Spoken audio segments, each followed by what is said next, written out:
Hey guys, welcome back to my channel. I've got another excellent Rav4 Prime video for you here today.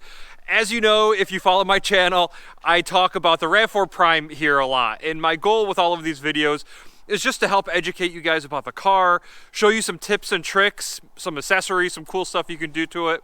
And a couple months ago, I put a video out about the trailer hitch options for this 2021 Toyota Rav4 Prime, and one of my viewers gave me a great tip, and I want to pass that info over to you guys. Now, I mentioned this in a few videos, but I had hoped to get an XSE.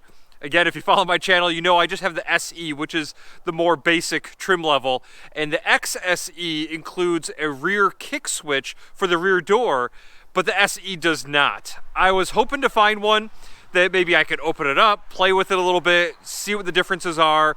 And I did plan on installing a trailer hitch in that car, but I just never got around to it. But one of my viewers beat me to it, and he sent his video to me. So I want to bring that to you guys and show you guys that if you have an XSE with the rear kick switch and you want to add a trailer hitch to your vehicle, you can actually keep that kick switch. I know a lot of people have been talking about it, but so far he is the only person that's been able to make it work. So here's his video, here's how it's done. Hope this helps you guys. Please smash that thumbs up and subscribe. At the underside of the bumper, I'm getting ready to cut it. So at this point, I'm just making a note because that right here, oh, I think I got it in the sun.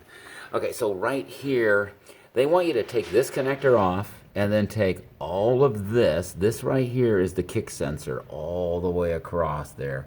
Yeah, that's the kick sensor. Anyway, so right now I'm removing these screws. There's one there, one in the middle, and then one at this end. Taking those out. I already took those push pins out that I'd taken out by mistake in the beginning. Yeah, those are to this. The reason I'm taking this out is because they want you to cut it. Cut the bumper, and right where they want you to cut the bumper, I can't see it, but I've drawn the lines on here. You barely, no, you can't even see it. It's like giving me too much reflection. It's so shiny. Anyways, you can see it. There's a little line right there. Well, that's right on the other side, and this is going to be in the way right here. This is going to get cut out. So what I'm going to do is cut that out of the bumper. I'm going to take this off, take that off, cut out the bumper, and then put this back and see if I can't, either do some cutting to get this to be back in the area so that it still works. Anyways, or at least move it out or back or something. I don't know. I just got to figure out something. I don't want to lose the kick sensor, but if I have to, I guess I will. But for right now, I'm trying to keep it. So, all right. Okay, well, I put the kick sensor back on.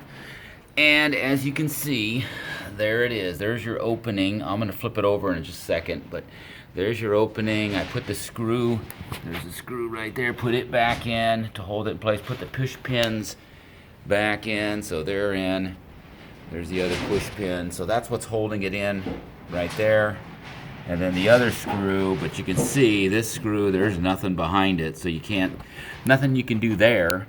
So I'm probably going to have to cut that out. What I'm wondering if I can do is for this one right here, if I can't just have it come up and come back down and then go around. And now it can't end here anymore, so I have to see if I can't, maybe widen this track somewhere right in here, because there's a little bulb type piece there. I'll take it apart. Anyways, let me flip this up. It's not heavy at all. So here's that opening, and that's what you see now. You see that, and so I have to cut that out, obviously. And inside this track here is that wire, the sensor wire. So I've got to do something with it. And the thought is to run it just below and just leave it hanging, because the other thing they tell you to do is just throw all this away, and then buy a dummy connector to go in right here. And it's like, well, why not just leave this and even snip it if you had to? But my point is, I'm just going to try and keep it, but just cut this out, leaving the wire. I'm going to pull the wire out, cut this off right here on both sides, and then see what happens. So, because I know there's that other part for the wire harness also. So, and I'll show you that. Let me come over here. So there's the wire harness piece right there. So the question is, you know, what am I going to do about that?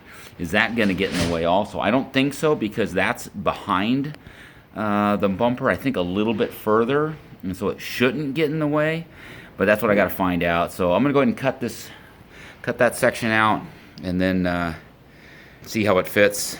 So a couple of things that I had to do, and I'm hoping this works. I don't know if it will. So I wanted to keep the sensor. I got the trailer hitch on. There it is. All right, there's the trailer hitch opening. I got these, I don't know, whatever they call this stuff here. I got that all the way around here. All right. Now, so I had to cut out the middle, so I used tape, and I used some wire ties to hold this and the wire into place. So here's the wire that used to go straight, oops, hang on. So it used to go straight across, right? Here's this wire, and it used to go straight across. Well, I thought, well, how about if I run it down? So I've run it down. It goes like this, goes around, comes down, comes back, goes over, and it ends right here instead of over there. And you'll see the top one is right there. So I don't know if there's some kind of a radar that between the two. So now the radar would be between here and there. That's where the radar would be. I'm thinking. I don't know. Anyways, so one of the other things I had to do is I had to notch this, because the electrical bar, this thing right here, that hits right here. So that had to be notched out. And then the other thing that's hitting is over on the side, this piece right here, okay? That's pressing right here. So I had to cut this out right here. That's cut, okay? And then this, so I had to disconnect this off of here. So this is disconnected. And that's to let it move out of the way so that that arm won't get in the way. Theoretically, that's the best I can do. We'll see if this still works after we're all done. But that's what I've done to hopefully make this work. Okay, so here's my car, and yes, I do have the trailer hitch on it. And I'm gonna come up here, and I'm gonna kick, and look at that. Wow, it does open, so not a problem. And go back in for another kick, and there it goes, and it's closing. So it works perfect every time. So be my guest. Definitely do not believe the instructions. This thing does work. Yes, you have to do a little rerouting of the wire, the cable, to the sensor, but otherwise works perfect. Okay. Well, there it is. And a very special thank you to Gary for sending me those clips. I really hope that helped all you guys. Of course, please feel free to subscribe and share. See ya.